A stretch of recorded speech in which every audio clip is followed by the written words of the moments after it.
Hello दोस्तों, आपका फिर से स्वागत है मेरे चैनल पे। आज हम लोग बात करने वाले हैं नए आईपीओ के बारे में, जो कि मेन बोर्ड आईपीओ है, जिसका नाम है सैजिलिटी इंडिया।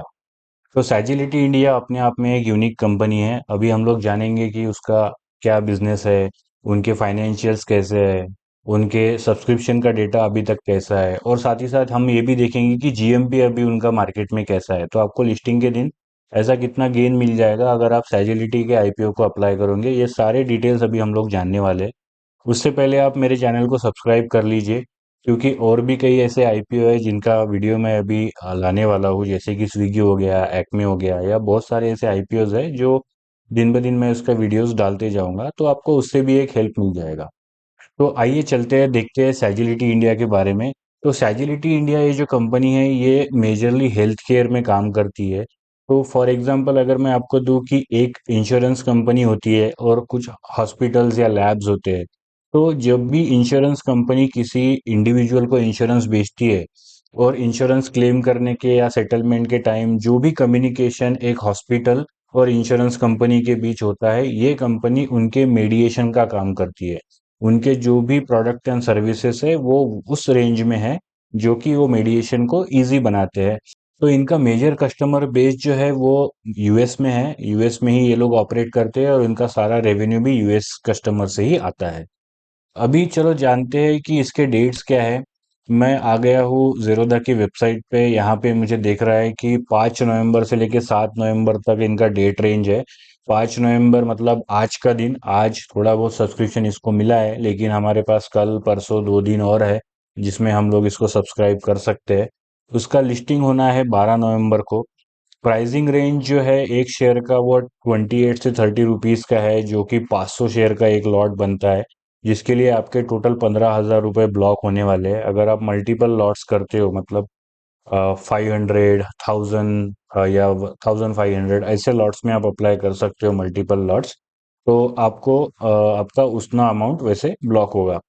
इनका टोटल जो आईपीओ से रिक्वायरमेंट है वो 2106 करोड़ का है।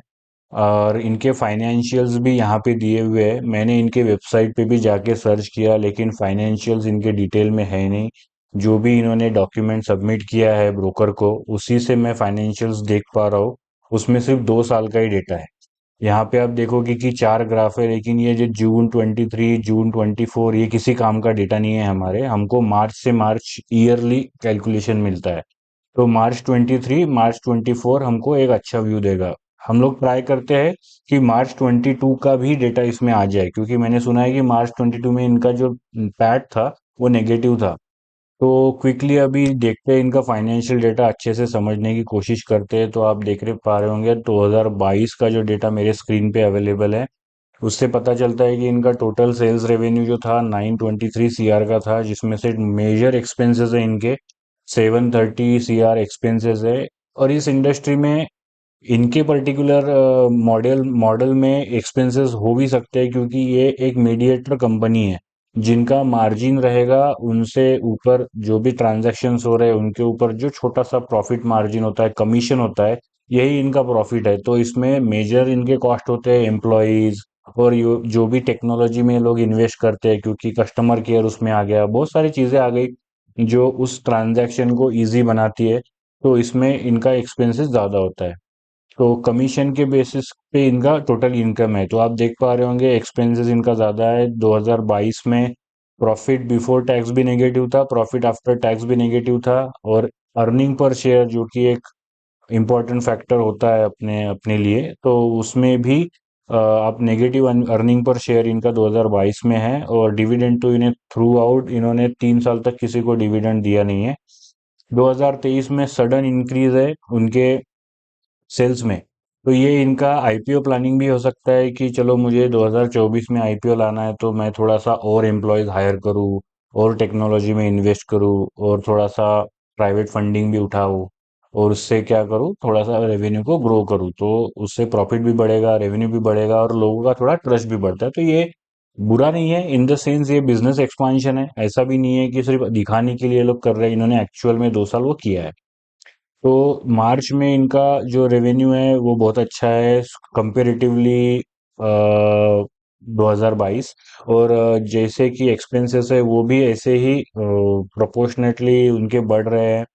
और उसके बाद में आप देखोगे तो प्रॉफिट उनका थोड़ा बेटर हुआ है, इसके बेसिस पे उनका ईपीएस जो है वो 75 पैसा हो पाया है 2023 में।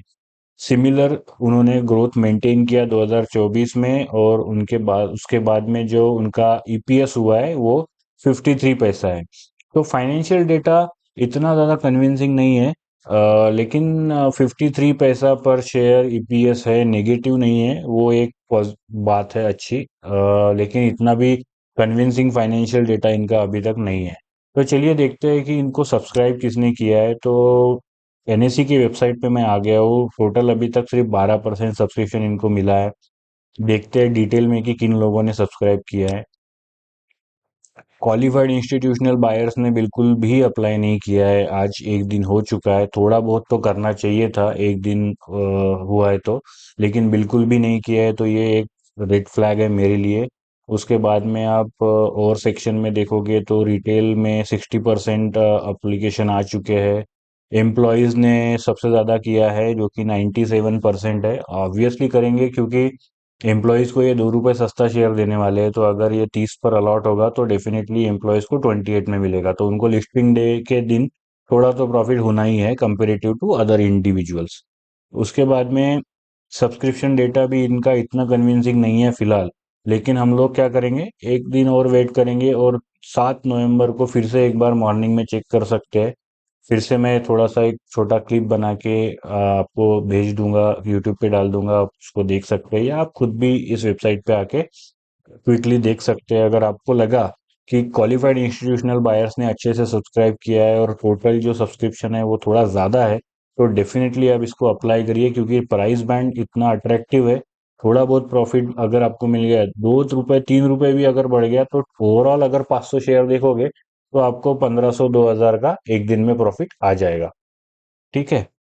तो चलो आगे हम लोग चलते हैं। अभी इसका मेन हम देखेंगे जीएमपी। तो ग्रे मार्केट प्रीमियम जब मैंने रिसर्च किया तो मुझे पता चला कि इसका ग्रे मार्केट प्रीमियम है 0। इसका कोई अभी ग्रे मार्केट प्रीमियम नहीं है, बायर से अवेलेबल नहीं है ज़्यादा। तो डिफिकल्ट है आपको लिस्टिंग डे के दिन ये 30 रुपए से ऊपर ओपन हो, ये बहुत डिफिकल्ट है फिलहाल।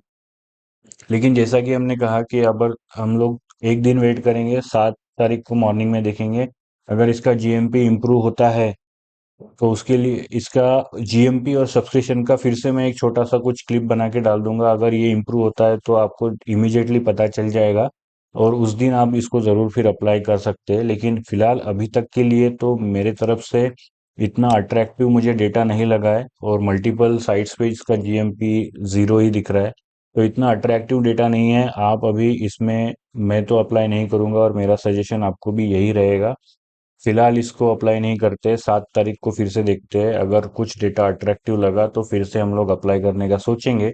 अदरवाइज स्विगी, एक्मे, ये और भी 2 आईपीओज है जो जिसका एनालिसिस मैं कल डालने ही वाला हूँ, तो उसमें भी हम लोग अप्लाई करने का सोच सकते हैं अगर डेटा अच्छा रहा तो।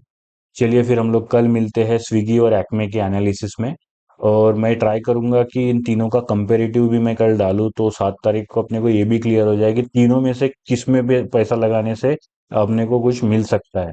तो ये भी मैं ट्राई करूंगा कल इसको लाने का। ठीक है। Thank you very much.